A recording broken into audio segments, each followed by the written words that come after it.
বিরতির পর স্বাগত। আবারও জলে ডুবে মৃত্যু 40 বছর বয়সী এক ব্যক্তির। তার নাম জানা গেছে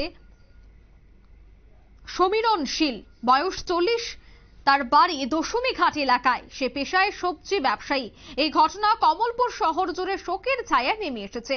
জানা গেছে মৃতের স্ত্রী বাসন্তী শীল, ছোট ভাই পীযূষ শীল জানাচ্ছে যে আজ বিকেল 4:30 নাগাদ সমীরণ শীল 6 বছর এবং 8 বছরের দুই ছেলেকে নিয়ে সাঁতার শেখানোর জন্য বাড়ি থেকে বেরিয়ে নগর পঞ্চায়েতের দিঘিতে আসে। দুই ছেলেকে দিঘির পার দাঁড় করিয়ে দিঘিতে সাঁতার কেটে ওপার যায়। ওপার থেকে আবার ফিরে আসার সময় দিঘির এপার অল্প বাকি থাকতেই সে জলে ডুবে যায়। দিঘির পারে থাকা লোকজন দেখতে পেয়ে চিৎকার চেঁচামেচি শুরু করে। লোকজন ছুটে এসে সমীরণ শীলকে জল থেকে তুলে বিমল সিংহ মেমোরিয়াল হাসপাতালে নিয়ে যায়। হাসপাতালের কর্তব্যরত চিকিৎসক তাকে মৃত বলে ঘোষণা করে। মৃত ব্যক্তির ছোট ভাইয়ের ধারণা সাঁতার কাটার সময় হৃদরোগে আক্রান্ত হয়েছে। ময়নাতদন্তের পর সমস্তটা বিষয় পরিষ্কার হবে।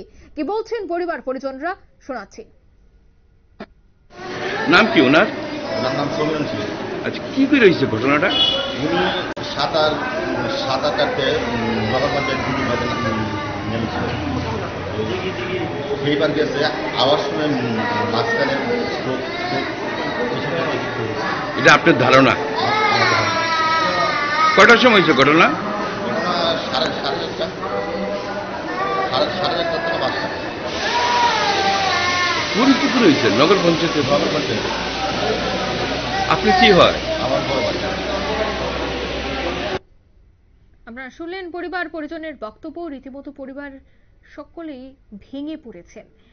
সাঁতার কাটতে গিয়ে জলে ডুবে মৃত্যু হয়েছে 40 বছরের এই ব্যক্তির।